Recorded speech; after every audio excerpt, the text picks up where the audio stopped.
Good afternoon and welcome back to 120s. Today we are testing film. The wonderful people at Lomography have very kindly sent me a couple of rolls of Lomography Lady Grey, 400 ISO black and white, 120, for me to have a go with and tell you what I think of it. Online reviews for this film stock are generally pretty good. Most people say it has good fine grain structure, a good range of greys, good tonality. But the best thing we can do is make up our own minds. So, first thing we need to do is get out and take some photos. I'll see you out. Right then, we are out in the Forest of Dean with the wonderful Rob. Say hello, Rob. Hey. And we're just going to have a little wander around, find some nice spots and some nice backdrops and test out this film and see how we get on with it. So let's go for a walk. There's a little ditch here where it looks like they've started building something. So we'll start here. It's pretty cool with the kind of the beams, the upright beams. How do you feel about jumping down into that hole, Rob? You all right with that? Yeah, I'm good. Super. All right, well, let's start with that. Okay, we've got 3 cameras with us today. First one is the old faithful, the Bronica S2A. We've also got, and that's 6x6, so we get 12 frames on the roll. We've got the Bronica ETRS 645, so we'll get 16 frames onto that roll. I've also got a third one with me, and we're going to use this as a bit of a control. And this one is the Rolleiflex SLX, and that one is loaded with Ilford FP4, just because I know what it looks like. I know what to expect from it, and so I'm going to use that as I'll shoot some of the same frames as with the other 2 cameras. And we use it to compare. Let's start with my Bronica S2A, my favourite camera in the whole world that does not get enough love anymore. So we'll start off with a standard lens. I do have a 50 as well, so in fact I'm going to come across a little bit. So if we're going to stand over here. Okay, so this first one is kind of fun. The camera's here and we're kind of shooting up this way a little bit. 3, 2, 1.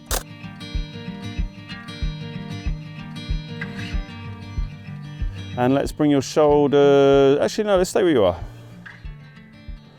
Stay where you are. I'm going to introduce quite a lot of negative space on that side of you. What I might do is I might just throw a little light on you.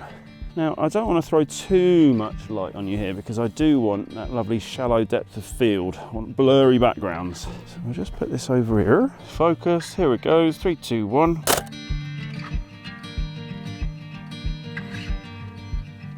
Let me see if I can come in any closer.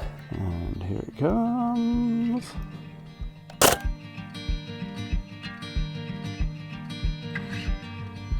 Get more of you in shot. Oh, that's quite nice actually going the other way with it. I'm going to get you slightly off centre. 3, 2, 1.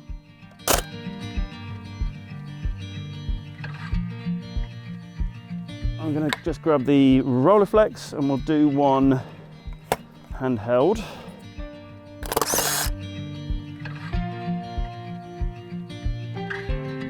Let's get you down to the front there, I think.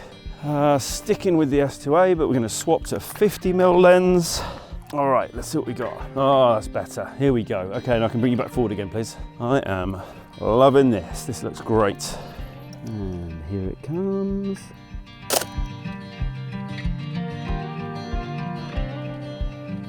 Let's bring you forward even further.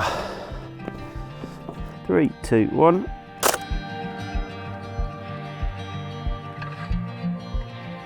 If you can kind of hold roughly still there, I'm just going to get the other camera. So here we go, 3, 2, 1.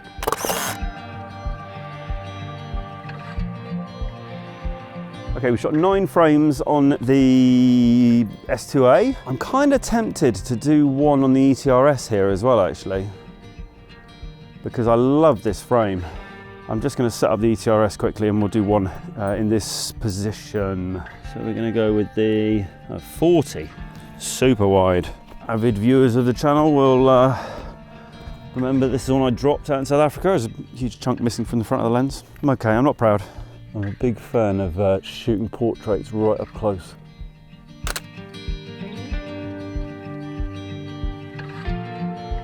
Well, I actually do love this ditch and I love those uprights, but we're going to move a little bit and try something a bit different. What do you reckon next?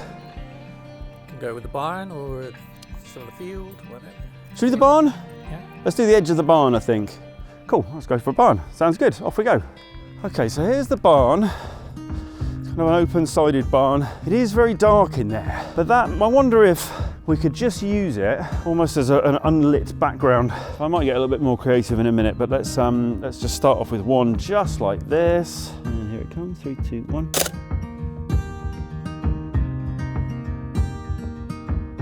Let's swap back to the 80. Let's do that. 3, 2, 1. Beautiful. Okay, we've got one more. I am gonna come in super close. You can face this way a little bit. Yep, and that's it. Eyes still on this though.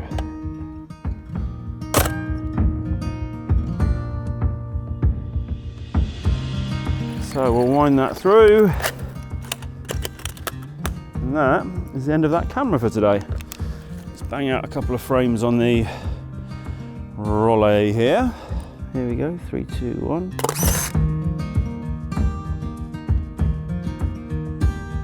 And we might as well, as we're here, do a shot on the ETRS. Straight down the lens, here we go, 3, 2, 1.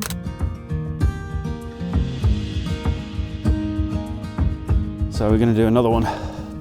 Super close, it's quite a wide lens, this one. This is nice, we'll go a little bit off center with it. And 3, 2, 1.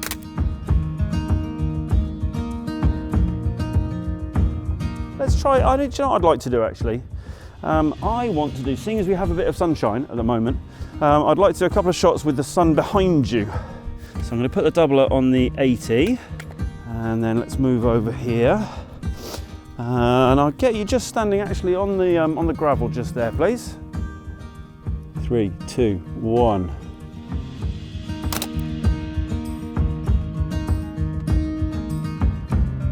Do you know what, I was quite enjoying you sitting down. I'm sorry, I know you've put that chair away, but can I get you, grab that chair again.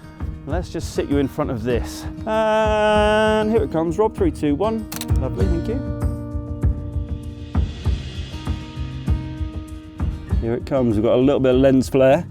That's all right, I will adjust the next shot.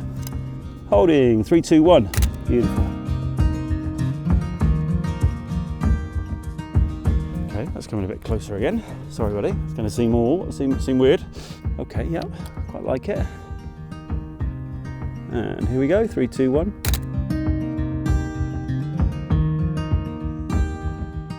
So, huge thank you, Rob. You're welcome. Really appreciate your patience. Thank you very much. And I will send you some of those pictures if they've turned out all right.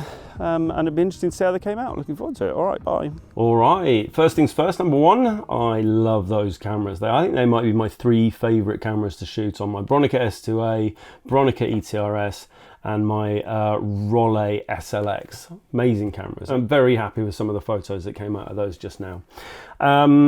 All films were developed in Bellini Euro HC, which is obviously a bit of an HC 110 copy. I wanted to use a kind of run-of-the-mill, middle-of-the-road developer that didn't want to use a staining developer or anything that was going to mask that grain, because then we wouldn't be able to look at it and talk about it. Obviously, this is a slightly odd comparison, comparing a 125 ISO film to a 400 ISO film, but that was intentional. I'm not specifically looking to pit 2 400 ISO films together. It's more about looking at the films and looking at what we get from them. For the development, the Lomography films develop really well. They look great. One thing I will note is that it is very bendy. It has a real tendency to curl up, not sideways, fortunately, just end to end. These have been dried with upright with the weights on the end, so clips on the top and the bottom of the film, and with a weight on the end for a couple of days. And the first thing that happened as soon as you take it off there is it basically rolls itself back up. That's fine, you know, they'll need to be pinned down, but you should really be pinning down negatives anyway to get consistent results if you're scanning. Very happy though with the contrast straight out of the camera. As you can see, good looking negatives, happy with those. Let's talk about the look of the film. I don't generally adjust any of my scans in Lightroom. I literally stick them on screen exactly as they are scanned. And I thought that under the same lighting conditions. They come out a little bit more contrasty than FP4, but as you would expect, there is more detail to be had on the FP4, it being a 125 film. Let's talk about that grain. I'm going to put on screen now some zoomed in.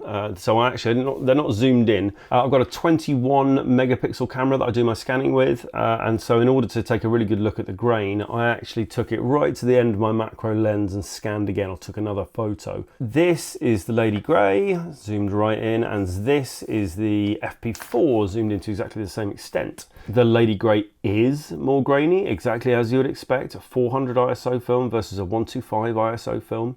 But for a 400 ISO film, that grain is impressive. It really does look good. So all in all, I'm genuinely impressed with the quality of Lomography Lady Grey. There's a lot of chat online about where this Lomography film comes from, what factory actually makes it. I'm kind of tempted to get into the speculation there. The only thing I will say for certain is that when I did a pre-wash, I pre-wash all my films, and you guys can argue about that till you're blue in the face. That's what I do, that's what I've always done. So I pre-soak all of my films, and when I poured out the pre-soak, the anti-halation layer that had dissolved off the back was bright green, exactly the same as Foma films. I think it's very unlikely that Lomography just repackaged Foma film. I think it's much more likely that Lomography have their own emulsion recipes, and Foma make the films for them. I have used a lot of Foma 400, and I'm definitely not seeing these two films performing exactly the same. However, that is something you guys can get stuck into if you want to. It is fun to speculate and try and figure out where all this stuff comes from, especially as these guys are so cagey about it. But truth of the matter is, it comes down to, do you like the film? Do you get good results from it? Do you get results that you like? And I'm getting results that I like from this film. So I was very happy with it, very happy with the results. Would happily recommend Lomography Lady Grey 400 ISO to anybody looking for an interesting black and white film stock.